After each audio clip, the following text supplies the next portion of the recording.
नमस्कार, मैं हूं अनिल मिश्रा और आप देख रहे हैं आपका अपना लोकप्रिय चैनल स्टार न्यूज। दर्शकों, आपने आज तक लाखों पेड़ देखे होंगे, आपने तरह तरह के पेड़ देखे होंगे, लेकिन आज जिस वृक्ष की मैं बात कर रहा हूं, जिस पेड़ की मैं बात कर रहा हूं, वह दुनिया का अकेला पेड़ है। स्थानीय लोगों की माने तो उनका यहां तक कहना है कि इस वृक्ष में कोई फल नहीं लगता और न ही इसकी कोई टहनी लगाई जा सकती है। स्थानीय लोगों ने तो यहां तक बताया कि अमेरिका से वैज्ञानिकों की पूरी टीम आई थी इस वृक्ष पर शोध करने के लिए कि ऐसा वृक्ष और भी कहीं तैयार किया जा सके। अमेरिका के वैज्ञानिक पूरी तरह से मेहनत करते रहे, अंततः उन्होंने अपनी हार मान ली और निराश होकर वापस लौट गए। परिणाम यह हुआ कि यह दुनिया का इकलौता वृक्ष आज भी इकलौता ही है। आइए जानते हैं इसके बारे में विस्तार से। हम अब जिस वृक्ष की बात कर रहे हैं उस वृक्ष का नाम है पारिजात वृक्ष अर्थात किंतूर। भारत देश के उत्तर प्रदेश राज्य में बाराबंकी जिले के अंतर्गत किंतूर ग्राम सभा में स्थित है यह पारिजात का वृक्ष। भारत सरकार द्वारा संरक्षित यह वृक्ष सांस्कृतिक और पौराणिक दृष्टि से महत्वपूर्ण है। लोकमत इसका संबंध महाभारतकालीन घटनाओं से जोड़ता है। आइए जानते हैं क्या है पूरा मामला विस्तार से। अगर इस वृक्ष की भौगोलिक स्थिति की बात किया जाए तो यह वृक्ष ग्राम बरौलिया बाराबंकी जिला मुख्यालय से लगभग 38 किलोमीटर दूर पूर्व दिशा में स्थित है। यह वृक्ष सरकार द्वारा संरक्षित है और लोक मान्यता के अनुसार यह वृक्ष यहाँ के लोगों के लिए बहुत ही पूजनीय है। स्थानीय लोगों की माने तो उनका कहना है इस वृक्ष के नीचे जो भी एक बार आ जाता है उसकी सारी मनोकामनाएं पूर्ण होती हैं। जन्म जन्मांतर के पाप क्षण भर में ही दूर हो जाते हैं। अगर इस वृक्ष की पौराणिक महत्वता के बारे में जाना जाए तो माना जाता है कि किंतूर गांव का नाम पांडवों की माता कुंती के नाम पर है।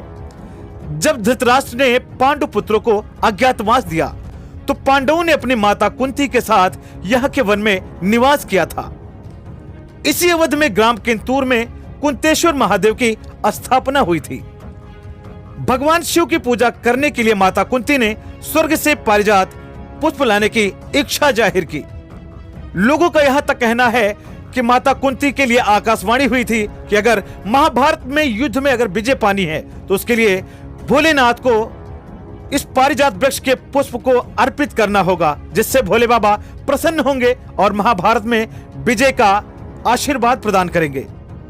अपनी माता की इच्छा अनुसार अर्जुन ने स्वर्ग से इस वृक्ष को लाकर यहाँ पर अपने वाण द्वारा स्थापित कर दिया था। दूसरी पौराणिक मान्यता यह है कि एक बार श्री कृष्ण अपनी पटरानी रुक्मिणी के साथ व्रतोद्यापन समारोह में रेवतक पर्वत पर गए। उसी समय नारद अपने हाथ में पारिजात का पुष्प लिए हुए उधर से आते हुए दिखाई दिए। नारद ने इस पुष्प को श्री कृष्ण को भेंट कर दिया। श्री कृष्ण ने इस पुष्प को रुक्मिणी को दे दिया और रुक्मिणी ने इसे अपने बालों के जूड़े में लगा लिया। इस पर नारद ने प्रशंसा करते हुए कहा कि फूल को जूड़े में लगाने पर रुक्मिणी अपनी सभी सौतनों से 1000 गुना सुंदर लगने लगी है। पास में खड़ी हुई सत्यभामा की दासियों ने इसकी सूचना सत्यभामा को दे दी। श्री कृष्ण जब द्वारिका में सत्यभामा के महल में पहुंचे तो सत्यभामा ने पारिजात वृक्ष लाने के लिए हठ किया। सत्यभामा को प्रसन्न करने के लिए श्री कृष्ण ने स्वर्ग में स्थित पारिजात को लाने के लिए देवराज इंद्र पर आक्रमण कर दिया। पारिजात वृक्ष को पृथ्वी पर द्वारिका ले आए और वहां से अर्जुन ने इस पारिजात वृक्ष को किंतूर में अपने बाण के द्वारा स्थापित कर दिया। अगर इसकी विशेषताओं की बात की जाए तो लोकमत इस वृक्ष की आयु लगभग 6500 वर्ष के बीच मानता है। इसके तने का परिमाप लगभग 50 फीट और ऊंचाई लगभग 45 फीट के बीच होगी। इस वृक्ष में लगने वाले अगर पुष्प की बात की जाए, इस वृक्ष में लगने वाले फूल की बात की जाए तो यह फूल खिलते वक्त श्वेत रंग का होता है। वहीं जब यह वृक्ष सूख जाता है तो यह स्वर्णिम कलर का हो जाता है अर्थात सुनहरे रंग का हो जाता है। इस वृक्ष में पुष्प बहुत ही कम संख्या में और कभी कभार आते हैं। लोगों का कहना है कि इस वृक्ष में गंगा दशहरा अर्थात जून के माह के अवसर पर पुष्प खिलते हैं। पुष्प सदैव रात्रि में ही पुष्पित होते हैं और प्रातः काल मुरझा जाते हैं। रात्रि के समय पुष्प जब पुष्पित होते हैं अर्थात पुष्प जब खिलते हैं तो इसकी सुगंध दूर दूर तक सहज ही महसूस की जा सकती है। आइए जानते हैं इस वृक्ष के बारे में विस्तार से। पारिजात वृक्ष एक ऐसा वृक्ष जो विश्वविख्यात है। विश्व का इकलौता ऐसा वृक्ष है जिसकी महिमा गरिमा अपने आप में अलौकिकता को प्रदान करती है। पूरे विश्व में इस वृक्ष की लोग परिकल्पना करते हैं, इसके दर्शन के लिए लालायित रहते हैं। मेरी मौजूदगी इस टाइम बाराबंकी जिले से 32 किलोमीटर दूर, जहां पर ये पारिजात वृक्ष यहाँ पर स्थापित है। इसकी मान्यता है कि एक बार कृष्ण जी किसी महोत्सव में गए थे, वहाँ पर उनकी मुलाकात नारद जी से होती है और नारद जी पारिजात का पुष्प लेकर गए होते हैं। वो पुष्प वो कन्हैया जी को भेंट करते हैं। वही फूल लाकर कन्हैया जी रुक्मिणी के बालों में लगा देते हैं, जिसको देखकर नारद जी कहते हैं कि जितनी आपकी पटरानियाँ हैं आप सबसे खूबसूरत लग रही हैं। ये देखकर वहाँ पर दासी होती है, वो जाकर सत्यभामा को ये सूचना देती है। तो सत्यभामा कृष्ण जी से उस पुष्प की मांग करती हैं। जब मांग करती हैं तो कन्हैया जी कहते हैं ये तो बहुत अलौकिक चीज़ आपने मांग ली, कैसे आपकी ये मनसा पूरी हो सकती है, इसके लिए बहुत बड़ा प्रयत्न करना पड़ेगा। सत्यभामा कहती है कैसे भी करके मुझे यह पुष्प चाहिए ही चाहिए। एक वक्त ऐसा आता है कृष्ण जी इंद्र जी से निवेदन करते, क्योंकि यह वृक्ष स्वर्ग में स्थापित था। कृष्ण जी ने अनुनय विनय किया इंद्रदेव से कि मुझे इस वृक्ष का एक फूल चाहिए, तो उन्होंने मना कर दिया। इससे नाराज होकर सत्यभामा के साथ कृष्ण जी ने स्वर्ग पर आक्रमण किया, तब जाके ये पुष्प उनको प्राप्त हुआ। वहीं दूसरी मान्यता है कुंती के पुत्र अर्जुन ने इस पुष्प को लाकर अपने वाण से यहाँ पर स्थापित किया है।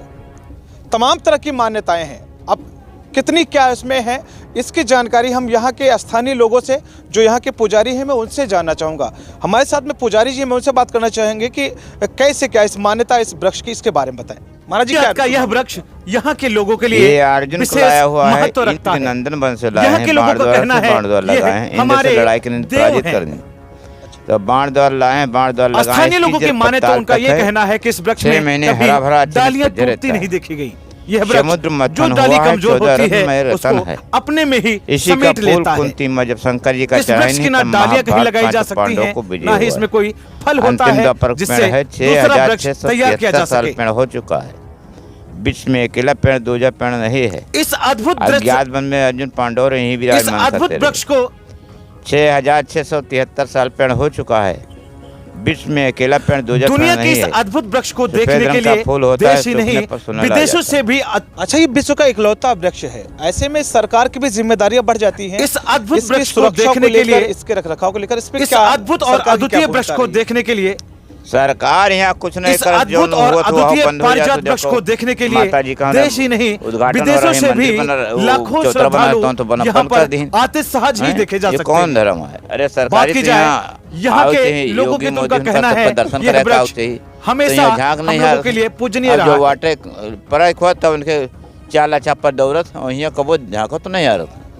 अच्छा, जो स्थानीय नेता यहाँ के हैं, जो यही के रहने वाले हैं, उनकी क्या भूमिका? वो यहाँ तक पहुँचते हैं कि नहीं पहुँचते यहाँ तक? वो आवत दर्शन कर चले जाते हैं, कहा जाते जो करा दो, हाँ करा देंगे, बस वही को। अच्छा, कहा जाए तो ये जो विश्व का इकलौता वृक्ष है, इसको लेकर यहाँ के जिम्मेदारों की उदासीनता साफ देखी जा रही है। जो कि पुजारी जी हैं, इनका कहना है कि यहाँ के जो भी जिम्मेदार सारी चीज़ें हवा हवाई करते हैं, कहते तो बहुत कुछ हैं, लेकिन मौके तक कोई नहीं पहुँच पाता है। यहाँ पर हमारे और भी साथी में, कहाँ से आ रहे हैं भैया आप?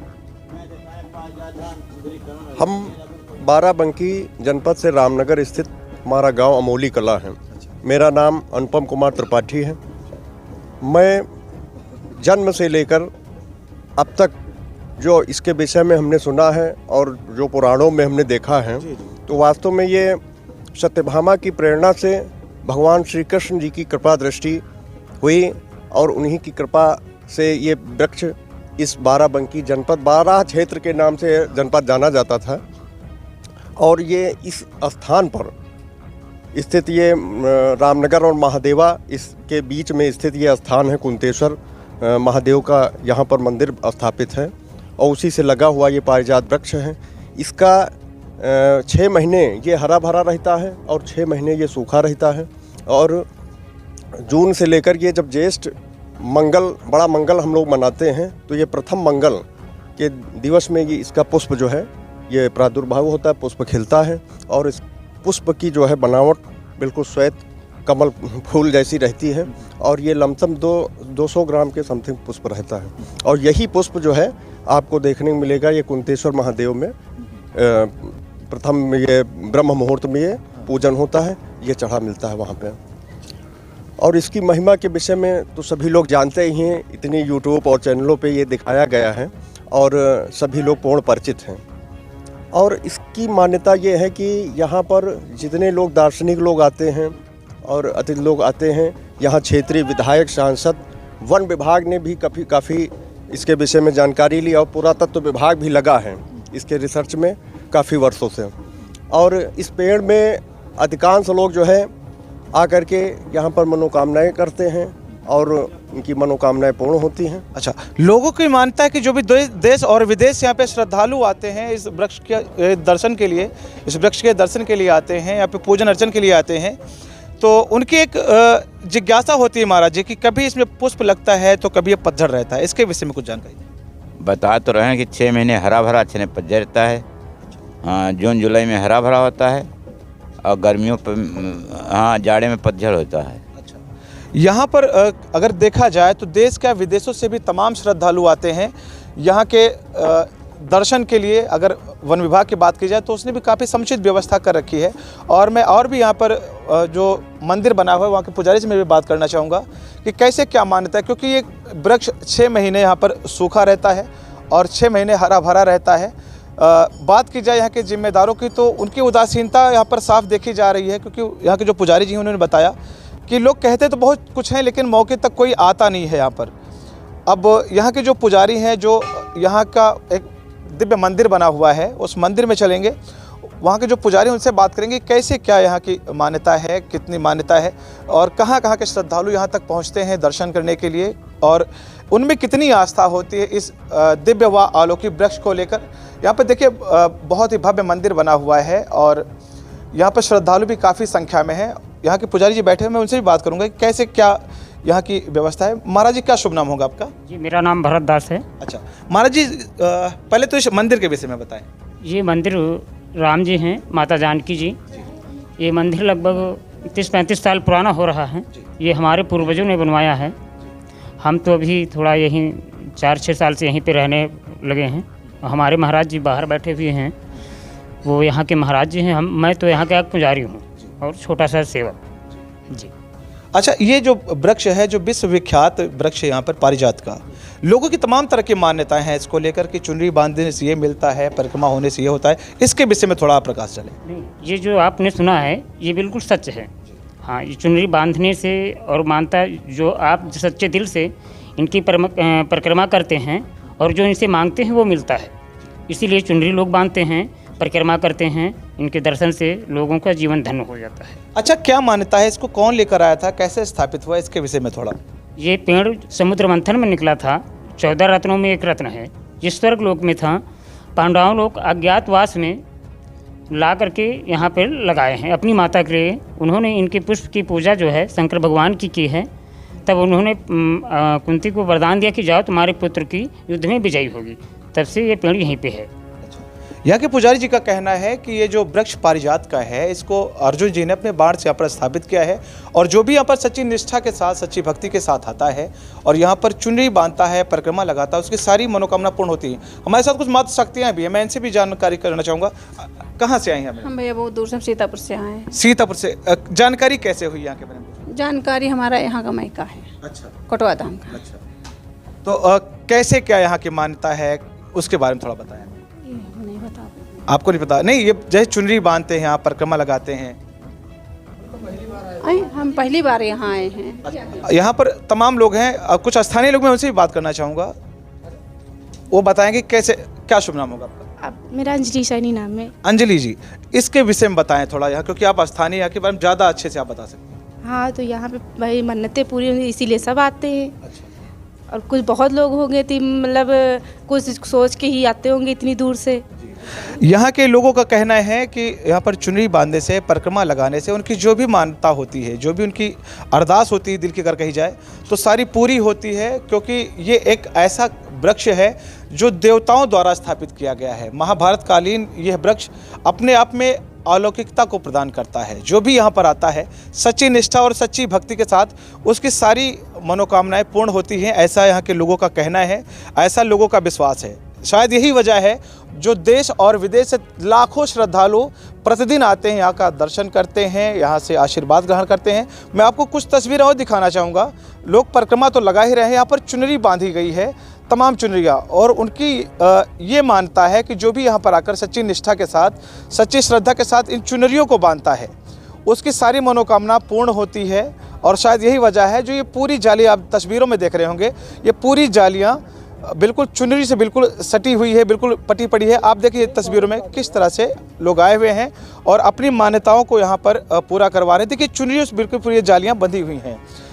ये आस्था का प्रतीक है, ये एक उदाहरण है जीता जागता कि किस तरह से लोगों की मान्यताएं हैं, किस तरह से उनकी मान्यताओं को यहाँ फल मिल रहा है और आस्था कितने चरम पर है, कितनी लोगों की आस्था है इस पारिजात वृक्ष के प्रति, ये आप तस्वीरों में देख रहे हैं। कैमरा पर्सन साथ अनिल मिश्रा, स्टार न्यूज़, अयोध्या।